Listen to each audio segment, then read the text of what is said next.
I'd like to thank everyone for joining us for the webinar, and hope everyone finds it interesting and informative. What we're going to talk about this afternoon is we're going to talk a little bit about an introduction of our CombiFlash RF PurIon. It's a flash mass spectrometry system, and the key with it is it's a fully integrated system where the control of the mass spectrometer detector is all done through our PeakTrack software.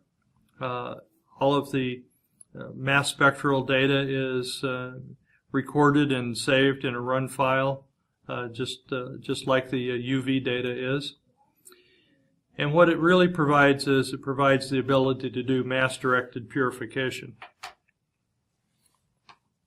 Some of the topics I'd like to cover this afternoon is why would anyone want to do flash chromatography coupled with a mass spectrometer. I'm going to talk about how it works, give you some examples of the control and the ease of use, talk a little bit about the user interface, and then 3 or 4 examples of applications showing the utility of integrating the mass spectrometer in with the flash chromatography system.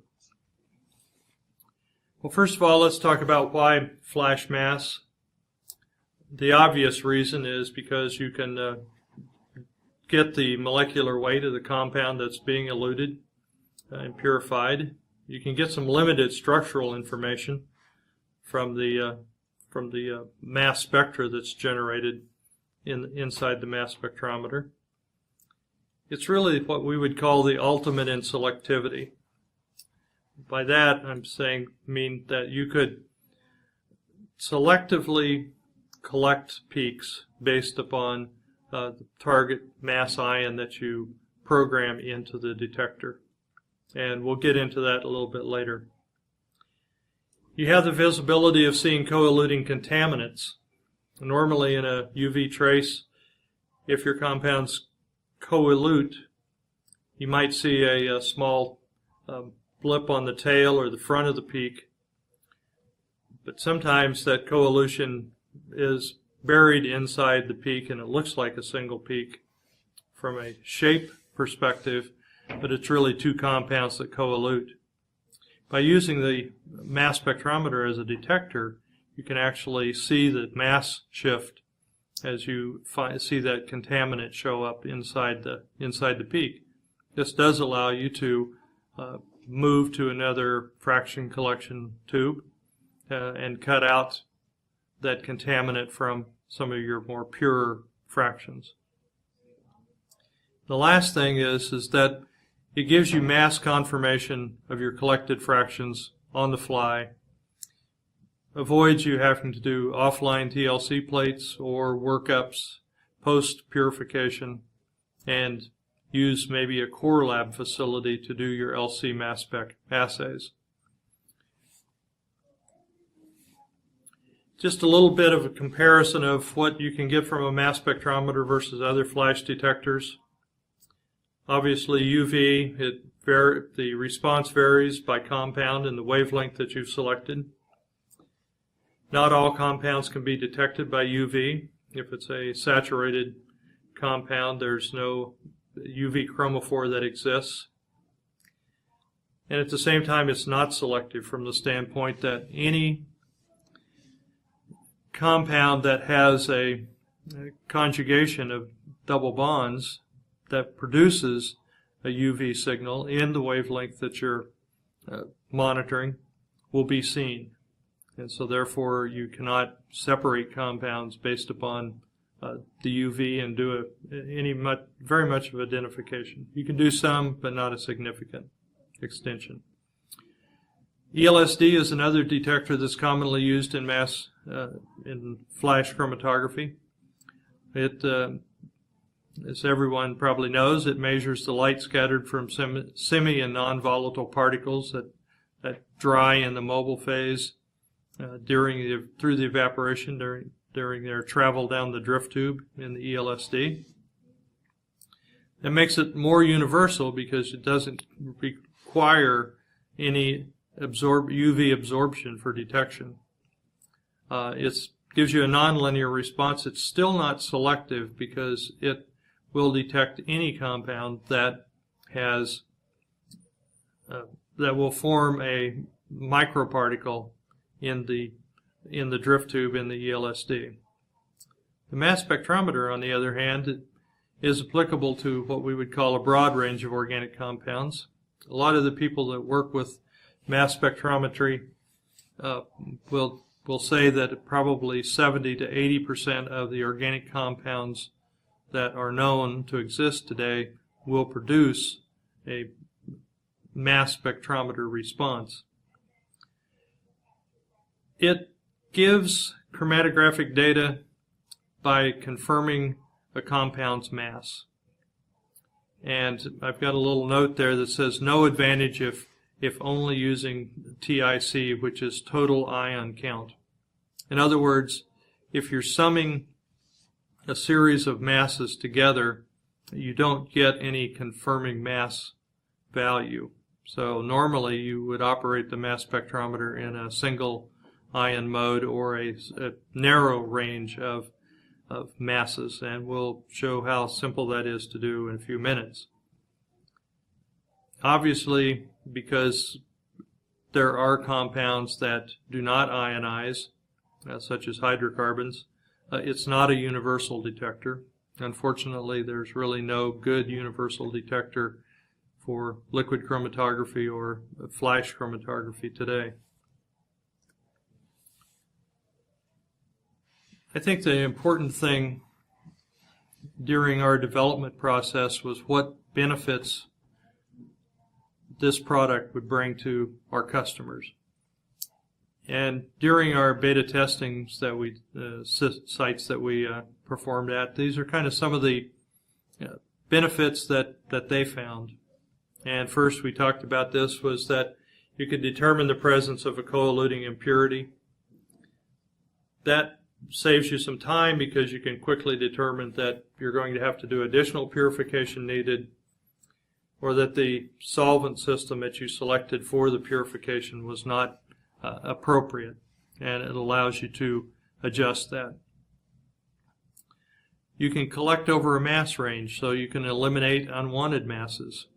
Very useful in natural product research where you've done an extract of a natural product and you want to collect maybe small low molecular weight compounds, maybe in the 200 to 300 range. You want to ignore large compounds that are not of interest, or vice versa. You may want to collect compounds with ranges over 500 molecular weight. So it allows you to do that and kind of separate your compounds in a very complex matrix. At the same time, you can collect only on your target mass. If you're in a synthetic chemistry situation in your synthesis, you know what the mass of the target compound you're shooting for. You can program it so that the system only collects any peak that has that mass associated with it. Really eliminates the need for post-purification analysis.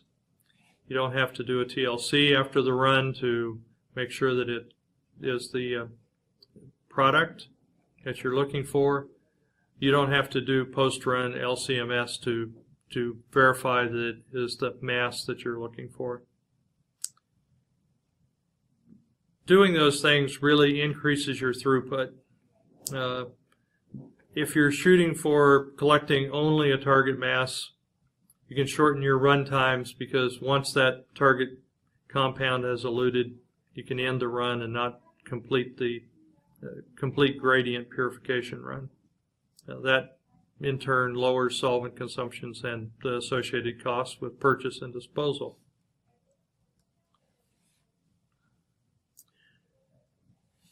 That all being said, let's talk a little bit about the components that make up a CombiFlash RF Plus 'PurIon.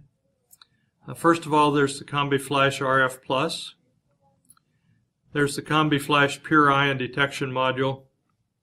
There's a fluid interface, and there's a roughing pump.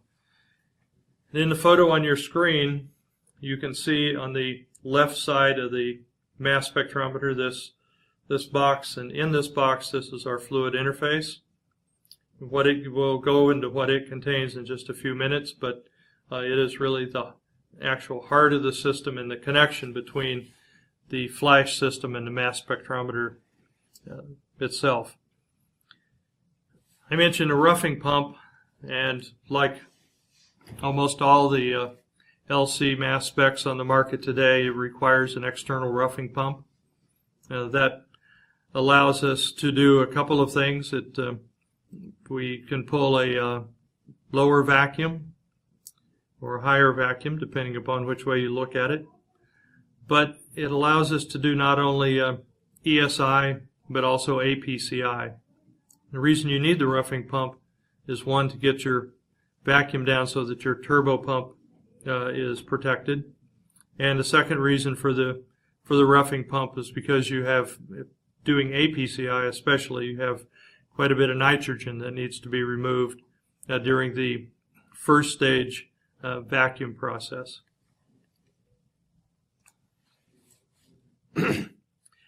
Just to give you an idea of the flow diagram of the fluid interface, we start off with the splitter valve, and the splitter valve is where the effluent from the RF comes into the valve and returns back to the RF. And on the other side, there is the flow that goes to the mass spec. Our system uses a single piston carrier pump, and the flow goes through, we use a prime valve to prime the carrier fluid. And I might just mention our carrier fluid that we've used is typically methanol with a slight percentage, a low percentage of formic acid, and or TFA, either one. We then go through a pulse damper so that we smooth out the pulsations of the carrier pump, through a pressure transducer, and then through the splitter valve and into the mass spec.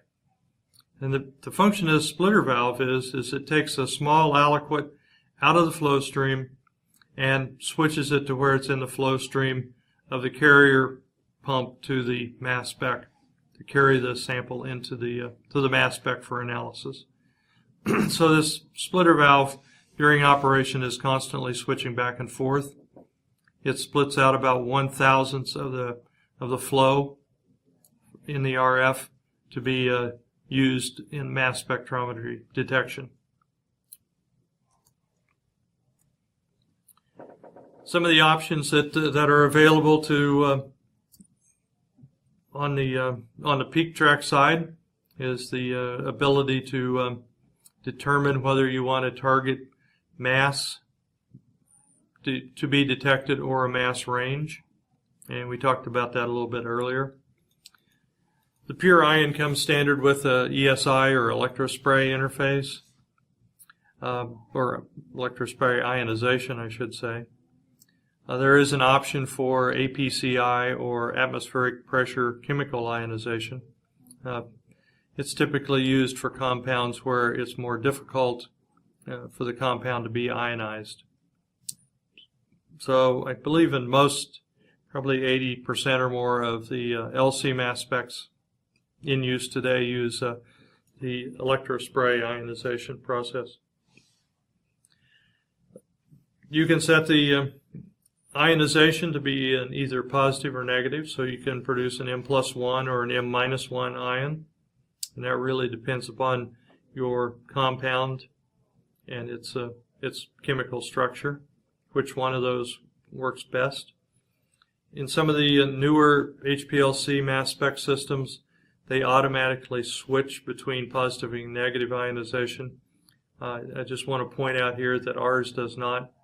It can be run either positive or negative, so you have to make that decision before you start the purification. The other thing we've added is what we call pre-purification verification.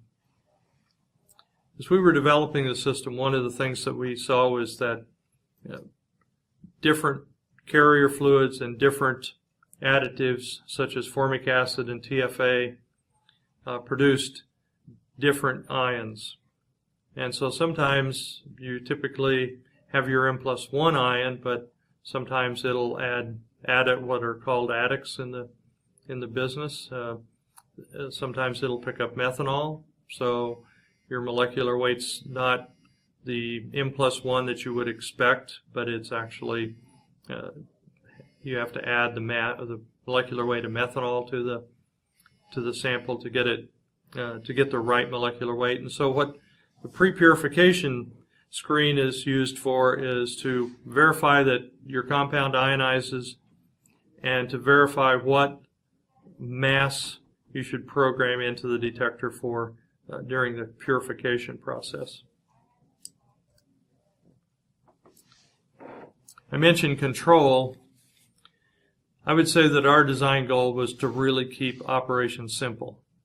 As we talk to our customers that run our CombiFlash systems, the comment we always get is they really like how simple our software is to use.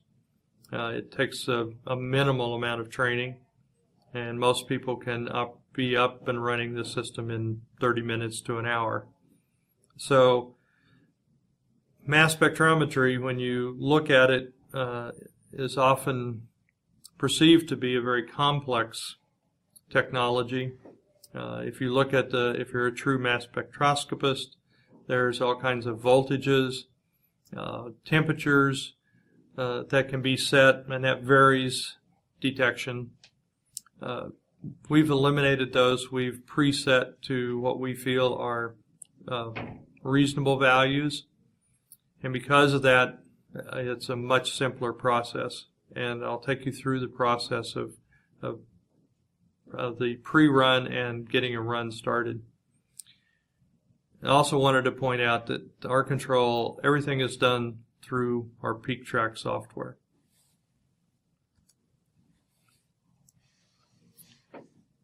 The other component that makes up the PurIon system is our CombiFlash RF+.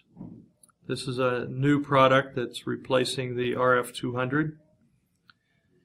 And it has the same flow and pressure capabilities of the RF200. It has air purge to purge the columns after the run to get rid of the liquid that's residual in the column before you dispose of the column. Just like the RF200, it has RFID sensing on both columns and the collection racks. It has solvent and waste management so that you don't run out of solvent in the middle of a run unknowingly. It'll sense that the solvents are getting low and stop the purification process until you refill the bottles. If the waste container gets full, it'll stop the system until the waste container is emptied. And it also has the ability to do UV spectral displays in real time and post-run. So in addition to, when operating as a standalone, the RF+, you can view the UV spectra while the peak's eluting. In the PurIon mode, where it's combined with the mass spec, you can select and switch back and forth between monitoring the mass spectra in real time below the chromatogram that's being generated, or you can switch over and look at the UV spectra, and so you can oscillate back and forth between those two if desired. I'd say that our system is really a three-step process. The first step is to verify that the compound of interest generates a detectable ion. We talked about it's typically M+1, but it can form addicts, and so those are something you need to be aware of. Second step would be to load the sample. And the third step is to press play, set up your mass spec conditions in a startup screen that pops up, and continue from there. Now, mass spec conditions can be set up in a method and saved, and so you can eliminate the final setup. step if you know what you want to look at, but if you don't want to go into method editor, it's not a requirement. So I mentioned step 1. This is our method development screen that you see here. Once you open this screen, it starts the carrier pump pumping, and then you simply inject a small quantity of your sample in through a manual injector that's on the front of the mass spectrometer. In about 5 or 10 seconds, you'll get your mass spec of that sample showing up here. Now, what this shows is there's two colors. There's a maximum intensity, and then there's a current intensity that's shown here. In this example, the green is the maximum intensity. Since this is a flowing system, the sample is flushed into the mass spec. It maximizes the mass values, and then that is pushed on out of the mass spec, and it continues to monitor the baseline. So what we did was, as soon as it reaches the maximum signal value for any mass, it locks that into the green line. And because that mass signal was so strong in this example, the current intensity, which is just baseline, doesn't show up, and it's just shows it would be a flat line down here at the bottom of the screen.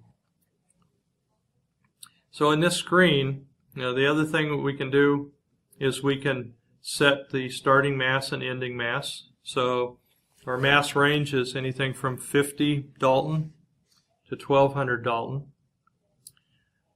Typically we run 100 to 1200. If you want to look at just a smaller range, in this example we've set 100 to 500 as our range that we're looking at. The system automatically labels the 5 tallest peaks in that range with their mass ion. So you can quickly see if your target M+1 value is there. If it's not, you might look at whether it's added methanol. It can pick up sodium, is common. Some of them will bond with, form an adduct with formate. So there's some common adducts that form in the fluid path during the ionization process. So you just need to be aware of those as you're deciding what value you want to use in your collection process. Likewise, we can run this in a positive ionization mode or negative ionization mode just by choosing one of these two radio buttons. Down here, regardless of what range you set this to, that's for a display only. We always collect the entire mass spectra from 50 to 1200. You have the ability to save the data as a MS data file that you can pull up later and look at the mass spectra and review the information that you captured. And then once you're complete with this, you simply press the close button and you're done. The reason for this screen is over on the left-hand side. You want to verify that your ionization occurs and that you have the correct ionization or the correct M+1 value that you can program into your collection to use during the purification. It can be used to verify the ionization and what visible ions are there. You can use it to optimize your carrier solvent. Sometimes people switch from methanol to acetonitrile. They switch from the modifier from formic acid to trifluoroacetic acid. Rerun that on this screen and determine which is better. It gives them a better mass or a better signal. You can determine the best probe to use. You can switch on the mass spectrometer between ESI or APCI in a couple of minutes. So you can run this screen with ESI. You can put the system in standby, remove the probe, put the APCI probe in, open this screen up, back up again, and rerun it to see which one gives you the better signal or forms an ion that you are confident with. And obviously we talked about selecting between ionization and polarity. Once you've determined that, the next step is to simply load your sample, either liquid load or connect up your solid load cartridge. And the third step is to press the play button. It's located down here. Right now this was running when we captured this screen, so it's a pause. And so once you press that, then your collection begins. But just before your collection begins, this mass spec settings screen pops up to allow you to modify any of the conditions. It tells you, for example, that it's detected the probe. You can change from positive to negative ionization mode. You can choose to set the mass spec to just monitor and display the mass spectrometry signal, or you can set it to actually detect and activate the fraction collector movement based upon a threshold that's set. And this threshold is, in this case, the default is 10 times the noise level. So once the signal becomes 10 times the noise value, then it will activate the fraction collector. You can also set a range. If you don't set a range, you simply use the start mass value as your single mass that you're going to collect. And once you press OK at that screen, then the system will set up, equilibrate the column as you've set up your method, and begin the purification process. Just wanted to show you an example of a real-time display. And you can see here's your chromatogram above. Here's your choice of whether you want to display the mass spec, the UV, or neither. So you can turn it on and off at will. What it's displaying down here is, since live data has been selected here, it's displaying the mass spec at this point in time. Here's your UV signal, so you have both your UV, your mass spec signal. If you can configure the PurIon to include ELSD, so you can monitor UV, ELSD, and mass spec, all three signals at the same time. And I want to point out you can monitor two wavelengths at the same time while you're monitoring ELSD and mass spec. So down below is your mass spec signal. Again, this is set to 100 to, it looks like about 300. You can format this to whatever values you want to look at. And I've just taken this area down here and blown it up so you get a better view of the mass that's going on right now. It's about a 181 is the mass of what's eluting at this point. If you've went out for coffee and you come back and the purification is running and you've missed a peak, you can simply, while you have this display, you can simply touch the screen in this position at the time you want to look at it, and it will display the mass spec at that point in time. And then it stays there until you press the live data key, and it'll go back to looking at the mass spectra at the time that's co-eluting here. So at any time during the run, you can go back and look at the mass spectra at any point, and then hit the live data key and continue back to where you're actually at in time.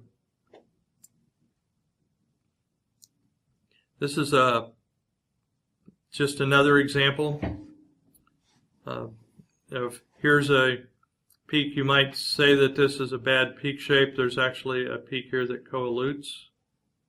And so you can see the 180, 181, which was in the previous spectra here. But now you see that at this point in time you're getting this coevolution of 180, 181 and a 194, 195 peak. So if you look at the UV trace, the compound that is mixed in here does not have a UV spectra, and so it doesn't show up at 254. However, the mass spec was able to detect it and separate it into a different separate fraction. So this is probably a good time to spend just a moment on how our fraction collection advance works. While we're monitoring, in this case, the 254 and the mass spec signal, when either one of those detector signals breaks through the thresholds that have been set, then it advances the fraction collector. So at this point in time, the UV would break through and it would advance the fraction collector.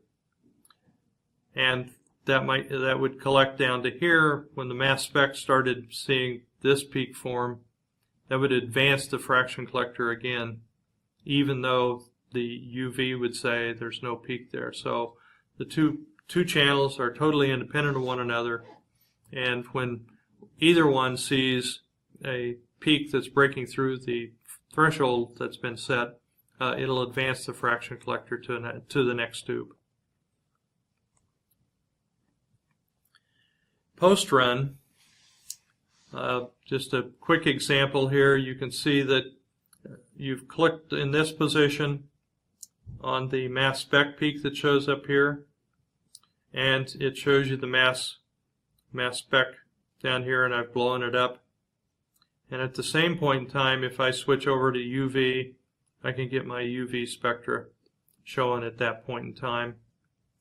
Just like the mass spec, you can vary by clicking Format Graph, you can vary what wavelength range is being displayed in this window. And this window would show up right down here underneath the chromatogram. So you can switch back and forth between those. Obviously, you can save that as a PDF file so that you've got either UV trace or the mass spec trace at that point in time. And so you can just click in this window here, and it allows you to vary what mass spectra or UV spectra is showing up down below. So let's show you some examples here. And this is what we've got here is elution of a single compound. And unfortunately, this spectra covered this up, but it really should say collect only the desired compound while you still get the mass spectra of all the compounds. So, in other words, what we did was we monitored only at one mass range, and in this case it was 195. And so the mass spectrometer signal started here. It started collecting in this blue vial, or this blue line. Then the UV finally started responding because it doesn't have as much of as strong a UV response, so the UV broke through the threshold, and so it switched vials and started collecting this red material. And then the UV saw a second peak, which happens to be theophylline. The mass spec did not see the second peak because we're only monitoring 195, and there's no 195 in the mass spectra of theophylline. But the UV saw this second peak coming out, and so it began collecting it as the green. And finally, once it ended, the mass spec continued to see the caffeine material, and so it went back and started collecting caffeine again. So from this, we can click on this in post-run. We can click in this area here and get the mass spectra that's displayed here. We can click in this area here, and we can actually get the mass spectra shown down here. So even though we don't see a peak for theophylline, we actually see the mass spectra at that point in time, and we can determine that it's theophylline. And here's a good example. Here's where you got a nice M+1 for caffeine. You've got a nice M+1 for theophylline, but at the same time, the theophylline formed an adduct with methanol, and that gives you the 213 peak. So in this particular example, theophylline gave 2 peaks. You can collect on either one of those 2 masses if you wanted to collect for theophylline.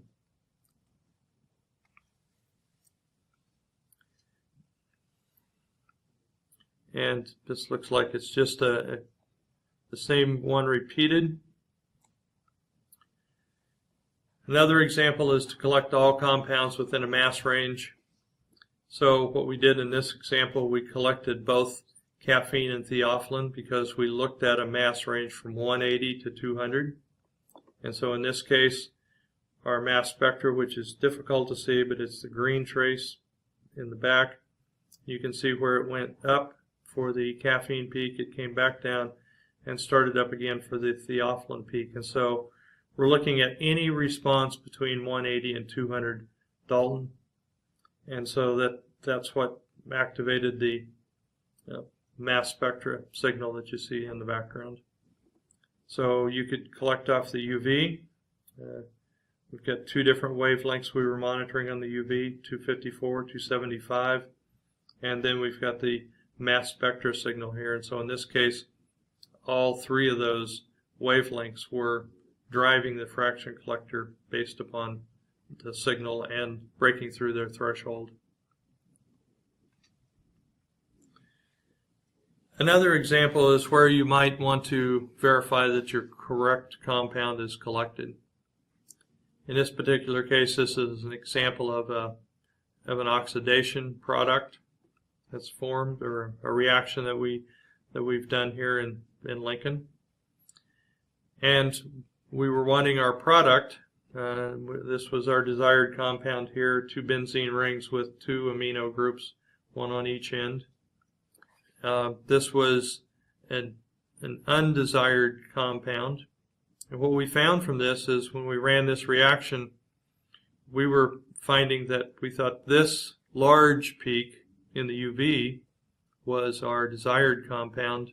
Turns out it was this byproduct, which was not desired. And the small peak in the UV was actually our desired compound.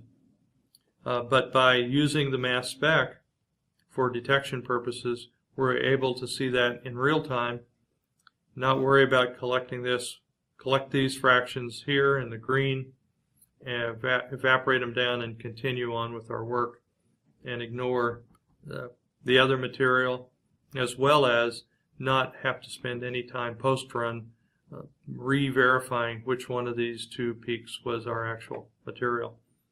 And so you can see here again, it formed an M+1 here, and it formed an M+1 plus methanol adduct here. Since we use methanol as a carrier, we see that's pretty common practice with our electrospray system. The last example I have is when you're using natural products, and you might be doing some initial screening of known compounds during the purification, where you want to concentrate your efforts on compounds that might be novel. And so this is an extract that we did of a natural product, and you see it's quite complex, and there's several different peaks that show up here. This is the mass spectra of the different collections that were detected by the mass spec. And so unfortunately this came out of a poster, but I encourage you to go online and look at we have a couple of posters that talk about mass spec, use of mass spec in detection, and this is information out of one of them, and you can actually see the fine structure of these different UV or mass spectra peaks that were collected. So a lot of times natural product chemists will know, what these compounds are because they're pretty common in plants. So what they would be looking for would be a novel peak that has unusual molecular ion that that is not a common product. So that might be what they would be isolating to look at. The last thing I just wanted to go through our CombiFlash RF product family. We have the CombiFlash RF 150, which is a low-cost economical product. We have the CombiFlash RF Plus, the Lumen, the PurIon. The Lumen is our built-in ELSD. We have the CombiFlash RF Torrent for large-scale work, regular ReadySep RF and ReadySep RF Gold columns, 3 different fraction collectors that can be standalone units, and we have a standalone CombiFlash ELSD detector that can be interfaced with either the RF Plus or the Torrent. Last thing I wanted to encourage everyone to do would be to go onto our website, www.isco.com/flashguide. This is a 200 or 300 page book that you can order a hard copy for free. Guidelines and tactics for flash chromatography. It's got a lot of basic information. It's got a lot of information on our different solvents and UV absorbance of the solvents, miscibility of solvents. So I would encourage you to get your free copy. Again, I'd like to thank you for your time and attention. Hopefully you found some informative information today. On this slide, on the last slide, you can see that there's some other webinars coming in the future, and so we'll certainly send you notices when we have those webinars, and we hope we can see you participate in those again. So thanks very much. I hope everyone has a great afternoon.